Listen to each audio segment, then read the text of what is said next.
Ladies and gentlemen, welcome back to the Cricket Corner podcast with me, Vatsal Vora, as we look ahead and preview the third test match in the Ashes between England and Australia coming to you from Headingley in Leeds. Well, it feels like a very short break between the second and the third test match because most of the people around the cricketing fraternity are still talking about the Bairstow and Carey incident, even though we are only 2 days away from the start of the third test match at Headingley. Well, at least at the time of recording, that is. The laws of the game versus the spirit of the game remark has gotten way out of hands right now, as both countries' prime ministers have gotten into the act as well and have had a lot to say in that controversial stumping. But hey, I don't want to dwell a lot into that stumping because I'm here to talk about the third test match, and let us all just move away from that regardless of what your allegiances are and whom do you support, etc., etc. Let's just move on and talk about the third test match, shall we?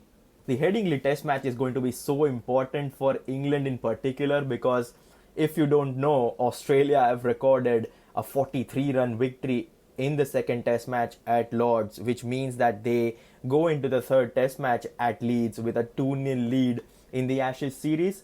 So England have to win the remaining 3 test matches at Headingley, Old Trafford and the Oval to regain the Ashes from the Australians. But right as I was beginning to record this podcast, news came up stating that Ollie Pope has been ruled out of the entire Ashes series because of a dislocated shoulder, which kind of throws a spanner into the works as far as the English side is concerned, because now they have to crop and change their team composition heading into the third test match at Headingley. Well, there are so many permutations and combinations for the English side that I had to literally create a spreadsheet on Excel with multiple options, multiple permutations and combinations, and I think England can reuse. I have like 3 permutation combinations, 3 starting 11s in front of me, and Stokes and the England management could select either one of them. So let's start by talking about the Ollie Pope injury, shall we? Because the England and Wales Cricket Board, the ECB, have put out a statement on their website which states that Ollie Pope has been ruled out of the remainder of the men's Ashes series. The batter ruled out for the summer after dislocating his right shoulder. The statement reads as follows: England and Surrey batter Ollie Pope has been ruled out of the rest of the Ashes series after dislocating his right shoulder during the second Ashes test at Lord's last week. Scans in London on Monday revealed the full extent of the injury, and he will miss the rest of the summer campaign and will require surgery. He will work closely with the England and Surrey medical teams in respect of his rehabilitation. England will not call up a replacement for the third Ashes test, which starts at Headingley on Thursday.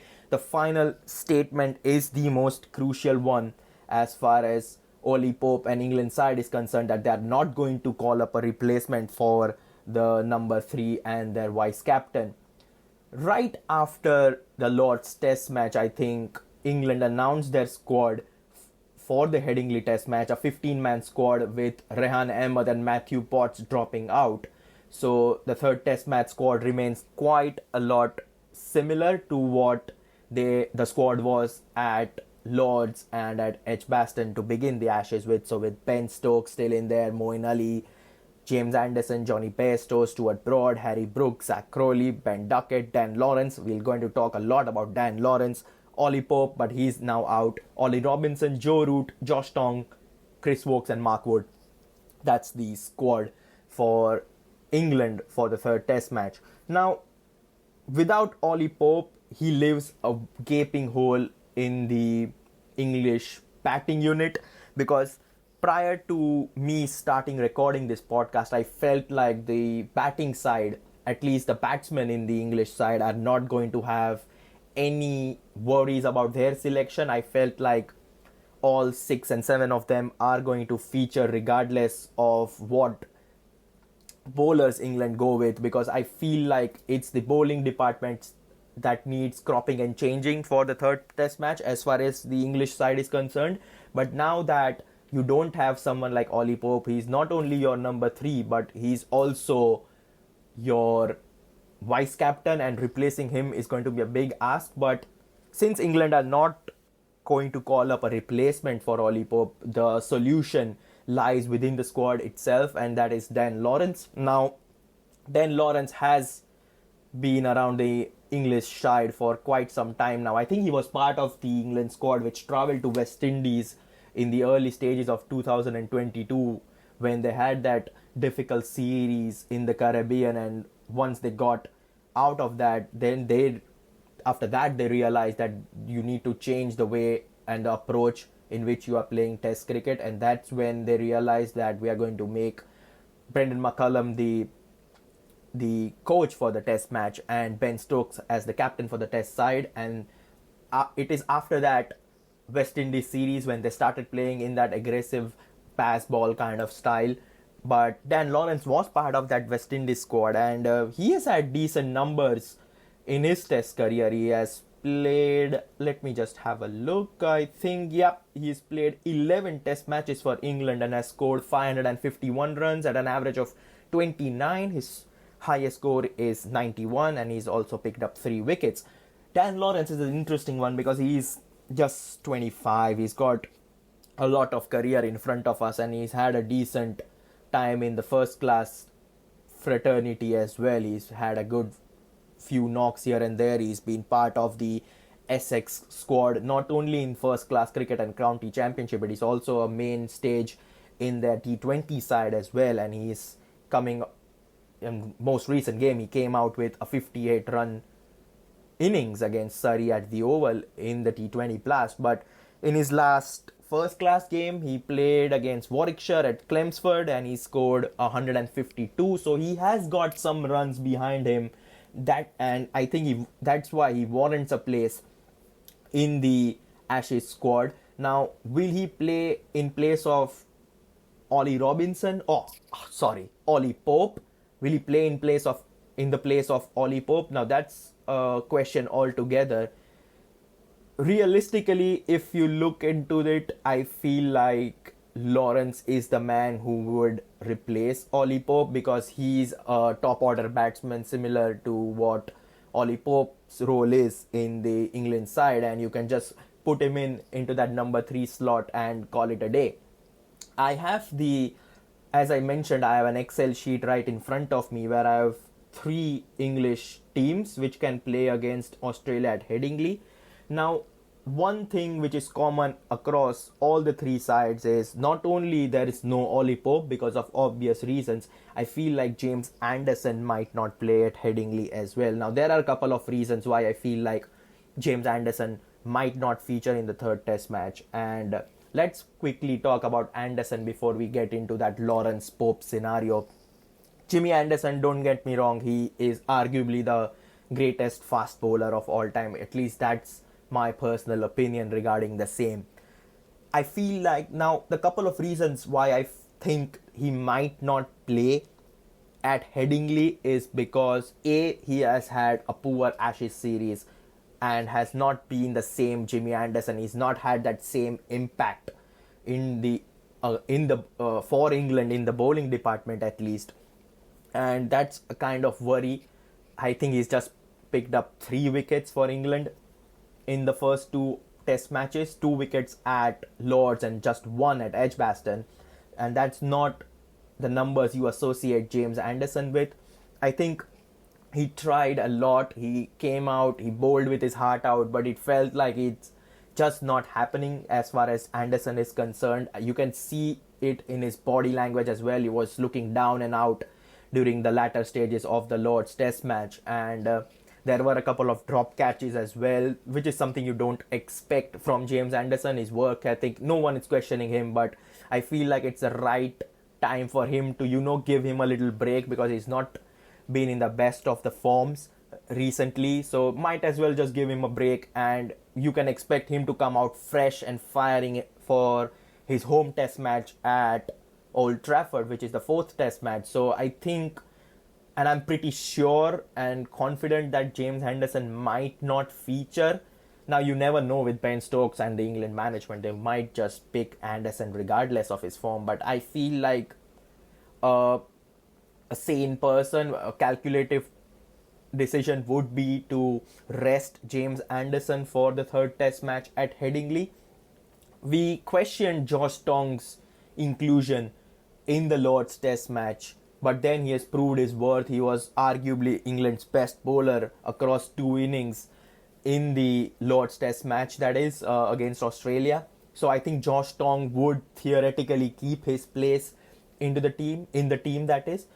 So now let's come back to Dan Lawrence, Ollie Pope and James Anderson. I'm assuming that James Anderson will not play in the third test match, and the 3 sides which I have made here in front of me on Excel do not include Ollie Pope and James Anderson. So my team, which I feel like is the most likely to be fielded by Stokes and McCullum in the Headingley test match, goes as follows: Crawley and Duckett to open, Lawrence at number 3, Joe Root, Harry Brook, Stokes and Bairstow will keep their place. It's just Pope who comes out, and Lawrence is at number 3. I feel like Moeen Ali is going to play in this test match. I think England missed Moeen Ali not only as a spinner but as a lower order batsman. You know, it is very handy to have someone like Moeen Ali coming all the way down in that number 8 slot. He extends your batting a little bit, and I think there is no doubt in my mind that Moeen Ali is going to play in the Headingley test. I'm more confident because Rehan Ahmed, who was kind of his replacement or a backup, has been left out of this test squad altogether, and England do not have an out-and-out spinner. Well, on the other hand, then I also saw some leaked pictures of the Headingley pitch, and it kind of looked green, but then again, I think England will, regardless of the pitch and the conditions, will go with Moeen Ali, not only for his spin, but I think you need someone like Moeen Ali to extend your tail a little bit. So I feel like Moeen Ali will play. He will bat at number 8. Then there's the curious case of the English fast bowlers. Broad, Robinson and Tong had a really good outing in the Lord's test match. But then again, do you keep all 3 of them? I am assuming this because I am replacing Anderson with Moeen Ali. Now, Broad, Robinson and Tong, you want to fit, I think you want to still fit in Mark Wood in there somewhere. So, well, I don't know. I think Stuart Broad is kind of undroppable, but then so is Ollie Robinson, and Josh Tong then had a good game at Lord's, so you don't want to drop him. So I guess fitting in Moeen Ali is a lot easier for England compared to fitting in someone like Mark Wood.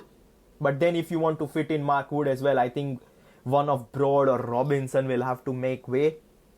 Personally, I would go with Ollie Robinson because I think Stuart Broad has proved his worth in this English side. He picked up 4 wickets in the second innings, bowling the short stuff. So I guess he's in some good nick as far as his bowling is concerned, and he can hang around with the bat like he did with Ben Stokes in that second innings as well. So if you want to pick Mark Wood, then I think you will replace him with Ollie Robinson. So yeah, that would be my team, like the most ideal team which will be named ahead of the Headingley test, and that would be, as I'll repeat it once again: Crawley, Duckett, Lawrence, Root, Brooks, Stokes, Bairstow, Ali, Broad, Josh Tong, and either one of Robinson or Mark Wood. Now there is another possibility that you don't pick Dan Lawrence altogether and you replace Ollie Pope with either Moeen Ali or Chris Wokes, to that matter as well. So there is a scenario where once again you can have Crawley and Duckett as your 2 openers. You can push the batting.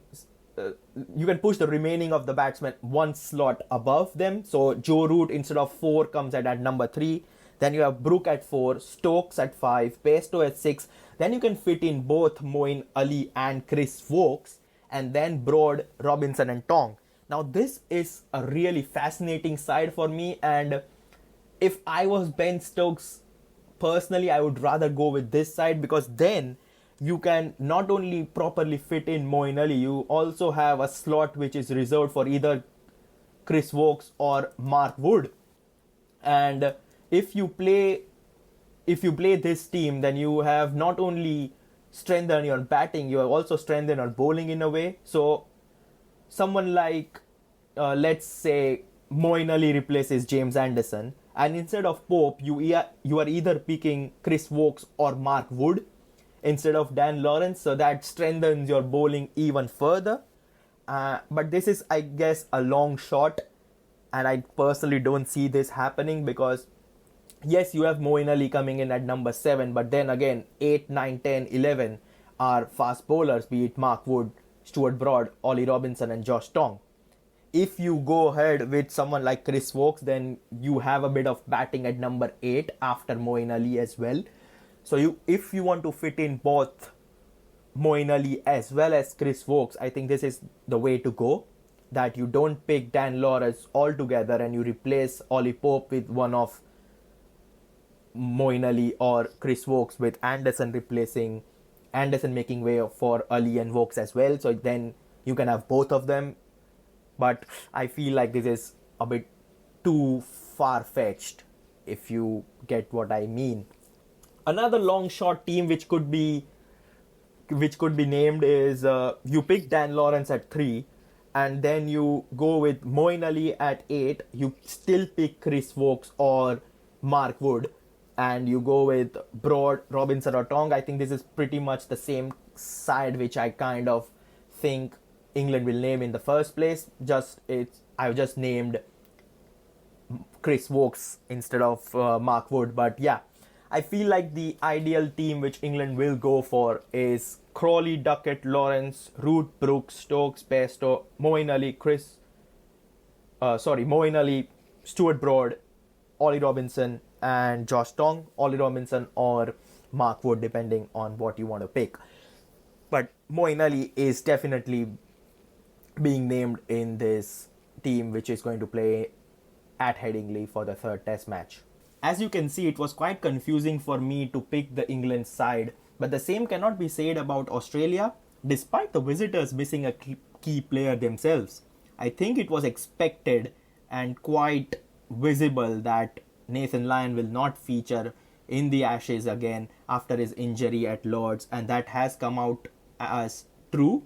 The Australians, however, will be putting their faith in the 22-year-old spinner Todd Murphy for the remainder of the Ashes series, as they have not named any replacement, just like how England have not named a replacement for Ollie Pope. We first saw Todd Murphy in the Border Gavaskar series against India, where he made his debut for Australia. I think he picked up 14 or 15 wickets in the 4-match series back in early 2023. I really nicely remember that he picked up 7 wickets on his debut. Well, yeah, so he has got the quality, and the Australian management trust him to step up and replace Nathan Lyon, who coincidentally played his 100th consecutive test match at Lord's, but unfortunately for him, he is not going to feature in the Australian shirt anytime soon. So despite Nathan Lyon's injury, it is still quite easy to pick an Australian playing 11, because they don't like making a lot of changes, and we have seen that not only in this Ashes series but also in the World Test Championship final against India. The team which played in all 3 test matches so far in England has been relatively same, and I expect it to remain that way at Headingley as well. So, well, I know it's quite simple, but here goes the Australian playing 11 which I personally feel will play at Headingley in the third test match. Warner and Khwaja to open, Marnus Labuschagne at 3, Steve Smith, Travis Head, Cameron Green, Alex Carey, Mitchell Starc. Wonderful bowling in Lord's, and he clearly justified his selection. So Mitchell Starc will be there at number 8. Pat Cummins, the skipper. Todd Murphy will replace Nathan Lyon, and one of either Josh Hazlewood or Scott Boland will be playing at Headingley. Now, this is always a very interesting topic to talk about, whether Australia will keep Stark, Cummins, Hazelwood, or will they replace Boland with one of those three. I don't see Mitchell Stark being replaced because he didn't play in the first test match. He's bowled brilliantly in the second test match. So I think he'll keep his place in the team. Pat Cummins is the skipper, so he's definitely going to play. That leaves us with Josh Hazelwood. Now, Josh Hazelwood had a okay game at Edgbaston, but I think he bowled really well at Lords. He picked up 2 wickets in the first innings and 3 in the second innings, if I remember correctly. And he's picked important wickets. It's not like he's just picked up wickets in the lower order or has picked up the tail enders. He's not done that. I think he's picked up some really crucial wickets, particularly that of Ben Duckett in the first innings when I think he was batting at 98. He bowled a short pitch delivery which was caught by David Warner at fine leg. So that was one of the crucial wickets he picked. And the 3 wickets he picked in the second innings were, I think there were gold dust, and the 3 of the most crucial wickets that you can pick in that situation. He picked up Ben Duckett again, who was playing in around 83, 81, I don't remember. He picked his wicket. He picked up the aggressive Ben Stokes, who was batting at 155, and 30 or 40 runs more could have seen him be on the victorious side. Like, I feel like if Josh Hazelwood had not picked that wicket of Ben Stokes when he was batting at 155, I don't see Australia winning that game then. So that was another crucial wicket. And then he picked up the wicket of Stuart Broad, who was giving company to Ben Stokes in that partnership on day 5 at Lords. So the wickets which Josh Hazelwood picked were quite crucial. Him, Pat Cummins and Mitchell Stark, all 3 of them picked up 3 wickets in the second innings, and the final wicket went to Cameron Green. So I don't see why they need to drop Hazelwood, because similar to Mitchell Stark, he has also played just 2 test matches on this England tour. Josh Hazelwood was not part of the Australian playing 11 when they defeated India in the World Test Championship final. So he's just played 2 test matches. Stark also has played 2 test matches. So I don't see a reason why they need to drop Hazelwood, because I think he's been bowling really well. Yes, he had gone for a few runs, not only in the first innings but in the second innings as well, and Ben Stokes was attacking him really, like he was targeted by Ben Stokes. But then again, who wasn't at that stage of the innings when Ben Stokes was just hitting balls for fun? So yeah, despite him having a few iffy overs here and there, I still feel like Hazelwood has a knack of picking important wickets. He showed that at Lords, and I feel like he would stay in the Australian lineup in place of Scott Boland. Unfortunately for Scott Boland, he's a wonderful bowler, but it's just that he doesn't have space to make way into the playing 11 because Hazelwood, Cummins and Stark have been bowling so well. So that would be my Australian lineup. I'll just repeat it once again. Warner, Khwaja, Marnus Labuschagne, Steve Smith, Travis Head, Cameron Green, Alex Carey, Mitchell Stark, Pat Cummins, Josh Hazelwood and Todd Murphy, who will be replacing the injured Nathan Lyon. So that's the Australian team. And just to recap everything which I've said in this podcast, I'll also recap the England side, which was Zach Crowley, Ben Duckett, Dan Lawrence, Joe Root, Harry Brook, Stokes, Bairstow, Moeen Ali, Stuart Broad, Ollie Robinson and Josh Tong would be my team for England heading into the Headingley Test match. Now, let's talk about the scenario of the Ashes, shall we? As we all know, Australia are 2-0 up and England basically need to win all the remaining 3 Test matches to have any chance of regaining the Ashes from the Australians. Ben Stokes said it in the post-match interview after the Lords defeat that England have already defeated New Zealand 3-0. They've defeated Pakistan in Pakistan 3-0. So there is still hope. And I think since they've already beaten a side by 3-0, this is basically a 3 Test match series now, if you look at from that angle, that they have to win all 3 Test matches. So this could probably be a 3 Test series where they win all 3 games. I'm not saying that's not possible, but then again, Australia is a much bigger fish then there is no disrespect to New Zealand and Pakistan, but the way Australia bat, the way Australia bowl, it's going to be really, really difficult.